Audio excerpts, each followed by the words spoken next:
वहां तो लोग एन ब्लॉक वोट देते बिल्कुल ही हैं। देते हैं, बिल्कुल देते हैं, वही तो देते हैं क्योंकि उनके पास ऑप्शन भी नहीं है और उनको लगता है कि कांग्रेस और सीपीएम भी कुछ नहीं करी।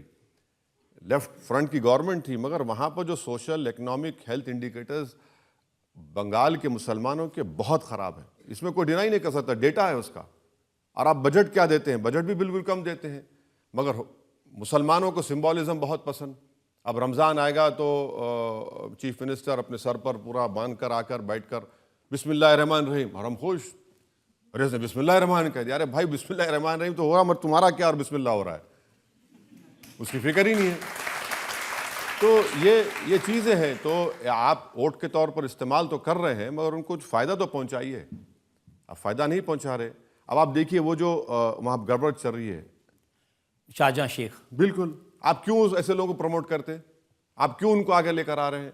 अब बीजेपी को मौका मिल गया कि हिंदू मुस्लिम कर दिया, जबकि शाहजहां शेख के दोनों साथी हिंदू हैं। तो ये चीज़ें हैं। आप मालदा मुर्शिदाबाद मैं खुद जाकर देख कर आया हूँ, वहाँ बुरा बीजेपी हाल को है। तो मौका इसलिए भी मिल रहा है, आजकल सब लोग बीजेपी की तरफ जा रहे हैं। अशोक चौहान भी बीजेपी में चले गए। नहीं, यूपी में जितने समाजवादी पार्टी के अपर कास्ट एमएलएस थे, उन्होंने बीजेपी के कैंडिडेट को वोट दे दिया। जयंत चौधरी साहब की पार्टी के जो 9 एमएलए में 2 मुसलमान हैं, वो भी बीजेपी को वोट दे दिए। अशोक राव चौहान जो मुझे गाली देते थे नांदेड़, जब कभी भी नांदेड़ जाता था मैं, बोले ये बी टीम आ गई, बच के रहो इससे, अब वहीं जाकर बैठ गए जहां हमको बोलते थे कि हम मिले हुए हैं।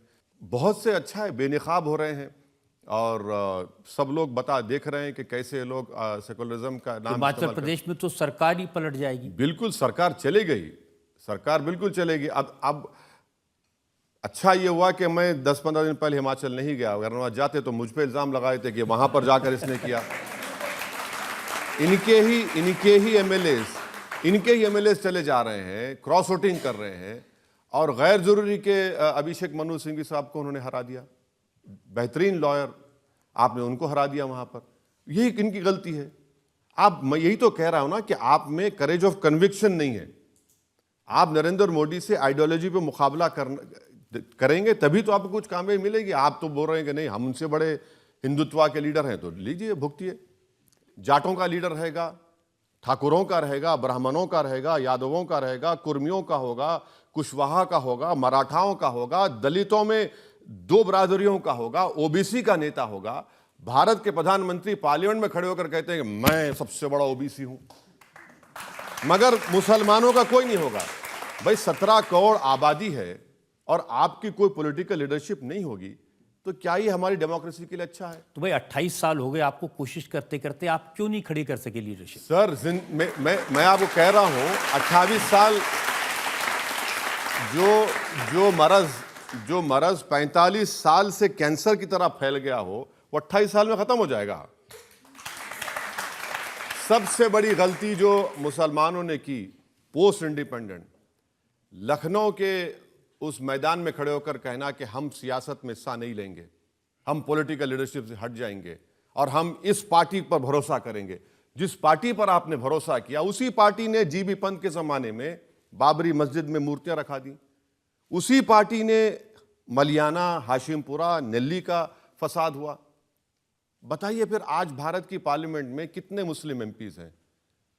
लेकिन एक ये भी सच है ना कि जो देश के मुसलमान हैं वो असदुद्दीन ओवैसी पर भरोसा नहीं करते।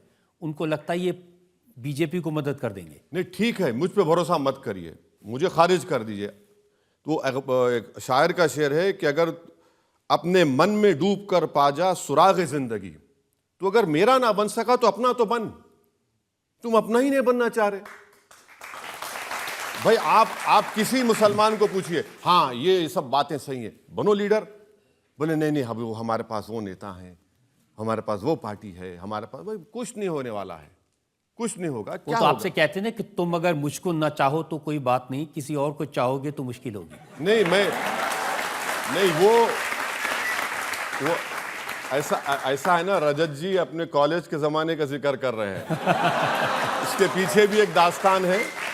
तो मेरा मामला ऐसा नहीं है। मैंने कह रहा हूं कि तुम मुझे नहीं चाहोगे, ठीक, कोई बात नहीं, तुम किसी और को चाह लो। भाई आप किसी को तो चाह लो, किसी को तो अपना लो।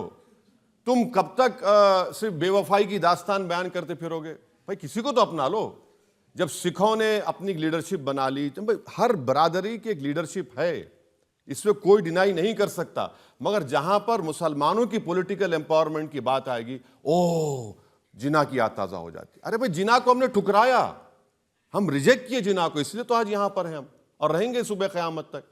पॉलिटिकल लीडरशिप नहीं होगी तो इसी तरह हम लोगों को घसीटा जाएगा, इस्तेमाल किया जाएगा और इंसाफ नहीं होगा।